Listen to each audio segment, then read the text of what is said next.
the age of emperors and endless wars, where power was measured by the blade and thrones were carved from bloodshed, one man rose, without an army, without a crown, and without stepping off a single stone. They called him mad. They called him holy. But the world could not ignore him. From the top of a pillar in the Syrian wilderness, he would shake the very foundation of Rome, not with rebellion, but with stillness.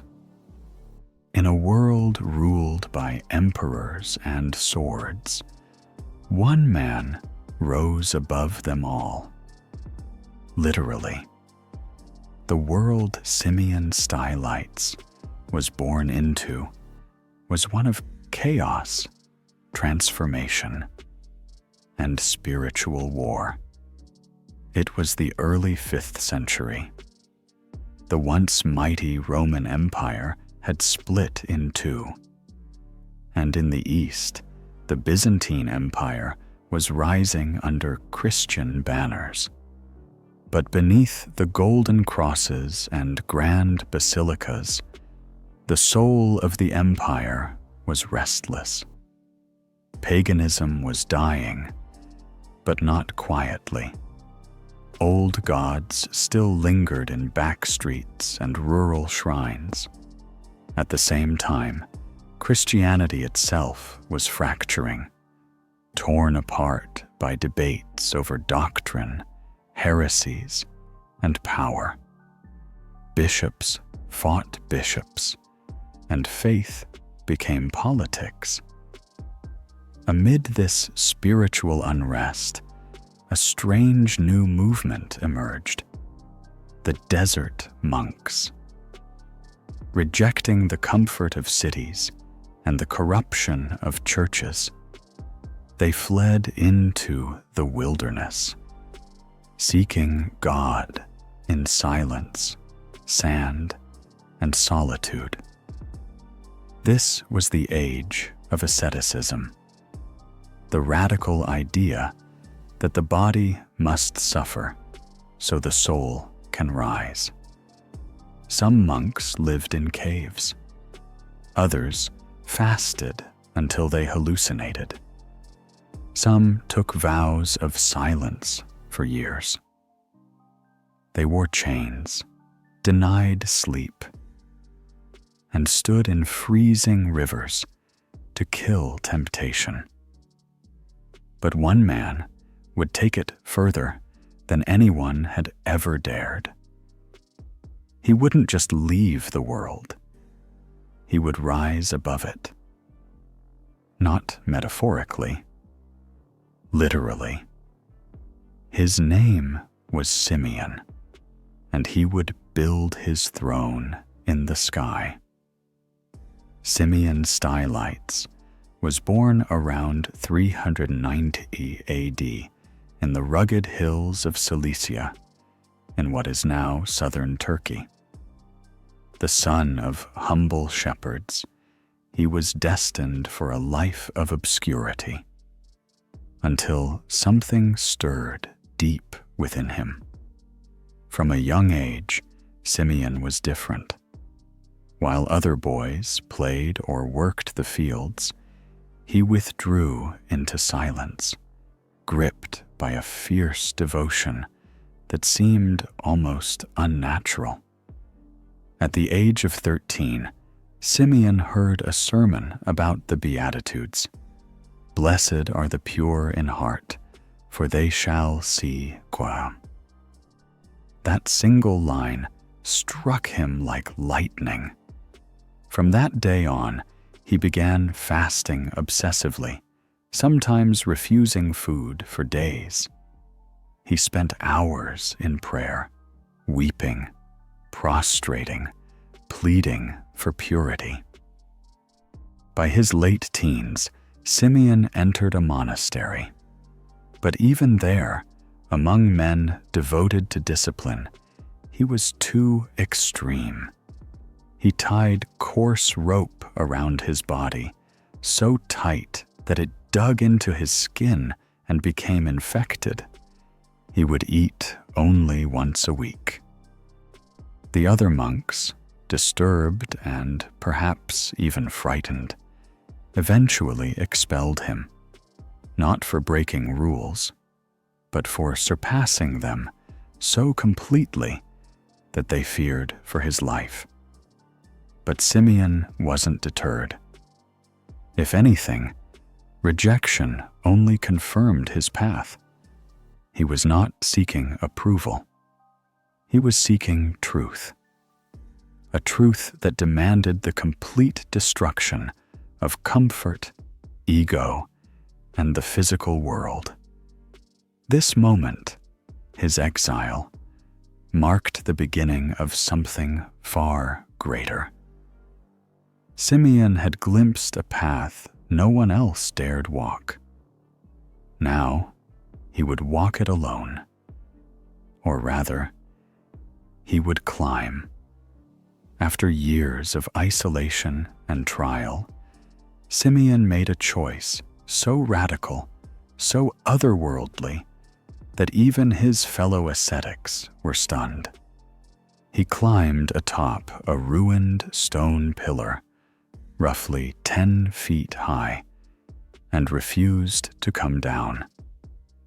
At first, the pillar was merely a symbol, a way to escape distraction, temptation, even the earth itself.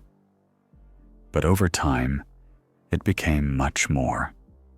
As the crowds grew, seeking his counsel, healing, or merely to gaze upon this living mystery, Simeon demanded his pillar be raised again and again.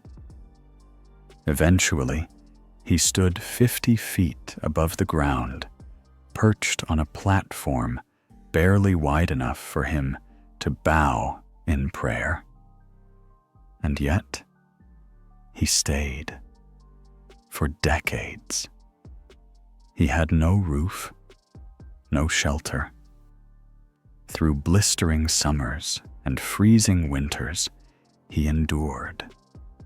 He prayed, standing, kneeling, or with his forehead pressed to the stone, sometimes for hours, even days at a time. He rarely ate. He never slept lying down. Water and food were passed up by rope in baskets. Waste was lowered the same way. And still, they came. Peasants, priests, soldiers, skeptics. He spoke to them from above, offering blessings, harsh rebukes, or simply silence. The pillar was not escape. It was confrontation, a challenge to the world below, its comfort, its pride, its corruption. Where emperors sat on thrones, Simeon ruled from the skies. On a crumbling pillar between heaven and earth, what seemed like madness became a movement. From atop his stone pillar, Simeon Stylites became more than a monk. He became a force. Though physically isolated, his influence reached far beyond the Syrian wilderness, cutting through the layers of society like a sword of spirit. Thousands flocked to his pillar, forming crowds so large they became small cities of tents and prayer. Peasants came seeking healing, nobles came seeking wisdom, and even emperors came, not in command, but in reverence. The Byzantine court could not ignore him. Emperor Theodosius II, ruler of the Eastern Roman Empire, sent messengers to ask for Simeon's blessings. Later, Emperor Leo I would do the same, writing personally to the man on the pillar.